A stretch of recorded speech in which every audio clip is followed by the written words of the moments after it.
அனைவருக்கும் வணக்கம். இன்னைக்கு ஹிந்து நியூஸ் பேப்பர்ல என்ன இம்பார்ட்டன்ட் நியூஸஸ் இருக்கு அப்படின்னு சொல்லி பார்ப்போம். ஸோ ஃபர்ஸ்ட் என்ன குடுத்துருக்காங்க அப்படின்னா, ஒரு ஹைட்ரோ பவர் ப்ராஜெக்ட்க்கு கிளியரன்ஸ் கிடைச்சிருக்கு அப்படிங்கிறத சொல்லியிருக்காங்க. ஸோ இதுல பேசிக்கா 2 விஷயங்கள மட்டும் தெரிஞ்சுக்கிட்டா போதும். என்ன ப்ராஜெக்ட், என்ன ரிவர்ல வரப்போகுது அப்படிங்கிறது. ஸோ ப்ராஜெக்ட் நேம் என்ன அப்படின்னு சொல்லி பார்த்தீங்கன்னா, சவால் கோட் அப்படிங்கிற ப்ராஜெக்ட். ஓகேவா? சவால் கோட்டே ஆர் சவால் கோட் அப்படின்னு சொல்லுவாங்க. ஸோ எந்த ரிவருக்கு மேல இந்த ஹைட்ரோ பவர் ப்ராஜெக்ட் வரப்போகுதுன்னா, செனாப் ரிவர். சரியா? செனாப் ரிவருக்கு மேல வரப்போகுது. எந்த ஊரு அப்படின்னு சொல்லி பார்த்தீங்கன்னா, ஜம்மு அண்ட் காஷ்மீர் அப்படிங்கிற இந்த ஸ்டேட் இந்த யூனியன் டெரிட்டரியில வரப்போகுது. சரியா?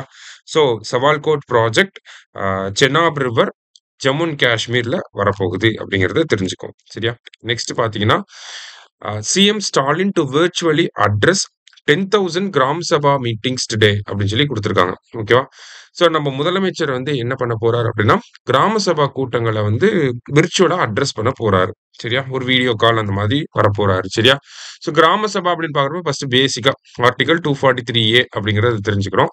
கிராம சபா மீட்டிங்ஸ்லாம் எப்ப நடக்கும்? ஜனவரி 26 நடக்கும். மே 1, ஆகஸ்ட் 15, அக்டோபர் 2. இது பொதுவா. இதே தமிழ்நாட்டுல பார்த்தீங்க அப்படின்னா, எக்ஸ்ட்ராவா மார்ச் 22, நவம்பர் 1 அப்படிங்கிற எக்ஸ்ட்ராவா 2 டேட்ஸ்லயுமே நடக்குது. சரியா? ஸோ கிராம சபா மீட்டிங் அப்படின்றப்போ, இந்த இடத்துல விர்ச்சுவல் அட்ரஸ் அப்படின்னு சொல்லி குடுத்துருக்காங்க. அதாவது பாரத் நெட் அப்படின்னு சொல்லி ஒரு ப்ராஜெக்ட் இருக்கு. இந்த பாரத் நெட் ப்ராஜெக்ட்ல என்ன பண்ணியிருப்பாங்க அப்படின்னா, ஆ தமிழ்நாட்டுல இருக்கக்கூடிய கிராம பஞ்சாயத்துகள்ல ஆப்டிகல் கேபிள்ஸ வந்து ஆப்டிகல் ஃபைபர் நெட்வொர்க்க வந்து எஸ்டாப்ளிஷ் பண்றாங்க. ஸோ இத இம்ப்ளிமெண்ட் பண்றது யாருன்னா, டான்ஃபினிட் வந்து இம்ப்ளிமெண்ட் பண்றாங்க. சரியா? டான்ஃபினிட் தான் இந்த ப்ராஜெக்ட் வந்து இம்ப்ளிமெண்ட் பண்ணிக்கிட்டு இருக்காங்க. கிட்டத்தட்ட 10,000 வில்லேஜஸ்ல இந்த ப்ராஜெக்ட் வந்து கம்ப்ளீட் ஆயிருச்சு. அதனால தான் 10,000 வில்லேஜஸ்ல என்ன பண்ண போறாரு? 10,000 கிராம சபா மீட்டிங்ல அட்டெண்ட் பண்ண போறாரு. சரியா? அது மட்டும் இல்லாம, இந்த கிராம சபை கூட்டத்துல வைக்கக்கூடிய கோரிக்கைகளுக்கு உடனடி தீர்வு வழங்கப்படும் அப்படிங்கிறத சொல்லியிருக்காங்க. அது என்ன திட்டத்துக்கு கீழ அப்படின்னு சொல்லி பார்த்தீங்கன்னா, நம்ம ஊரு, நம்ம அரசு அப்படிங்கிற இந்த திட்டத்துக்கு கீழ உடனடி தீர்வு வழங்கப்படும் அப்படிங்கிறதையும் அரசாங்கம் சொல்லியிருக்காங்க. சரியா? ஸோ அடுத்ததா பார்த்தீங்க அப்படின்னா, நமக்கு நோபல் பரிசு அப்படிங்கிறது வழங்கப்பட்டிருக்கு. ஸோ நோபல் பீஸ் பிரைஸ் அப்படிங்கிறத குடுத்திருக்காங்க. சரியா? ஸோ நோபல் பீஸ் பிரைஸ் யாருக்கு குடுத்திருக்காங்க அப்படின்னா, ஆ வெனிசுலா அப்படிங்கிற நாட்டோடைய ஆப்போசிஷன் லீடர் மரியா கொரினா மச்சாடோ அப்படிங்கிற இவங்களுக்கு வழங்கப்பட்டிருக்கு. ஸோ வெனிசுலா அப்படிங்கிற நாட பொறுத்தவரைக்கும் பார்த்தீங்கன்னா, ஒரு அத்தாரிட்டேரியன் ரெஜிம் தான் இருக்கு. ஸோ அங்க மக்களால் தேர்ந்தெடுக்கப்பட்ட ஒரு அரசாங்கம், ஒரு டிரான்ஸ்பேரண்டான கவர்ன்மெண்ட் வேணும் அப்படிங்கிறதுக்காக ஒரு போராடக்கூடிய ஒரு நபர் தான் இந்த மரியா கொரினா மச்சாடோ அப்படிங்கிறவங்க.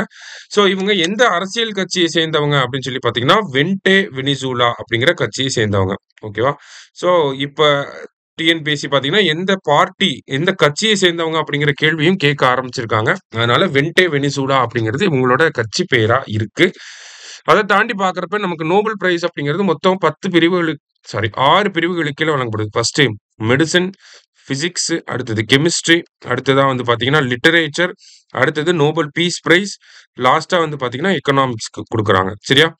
இதுல நோபல் பீஸ் பிரைஸ மட்டும் பார்த்தீங்கன்னா, நார்வே அப்படிங்கிற நாடு குடுத்திருப்பாங்க. மத்த பிரைஸ் எல்லாமே பார்த்தீங்கன்னா, ஸ்வீடன் வந்து குடுப்பாங்க. சரி, மத்த எல்லாமே ஸ்வீடன். ஒரு பிரைஸ மட்டும் நார்வே வந்து குடுப்பாங்க. லாஸ்ட்டா பார்த்தீங்க அப்படின்னா, ஒரு விமன்க்கு வந்து குடுத்திருக்காங்க. அப்ப எத்தனாவது விமன் அப்படின்றதையும் நம்ம தெரிஞ்சுக்கணும். ஸோ அமைதிக்கான நோபல் பரிசு வாங்கக்கூடிய 20வது பெண்மணியா யார் இருக்காங்க அப்படின்னா, மரியா கொரினா மச்சாடோ அப்படிங்கிறவங்க இருக்காங்க. சரியா? ஸோ இன்னைக்கு முக்கியமான செய்திகள பார்த்திருக்கோம். நன்றி.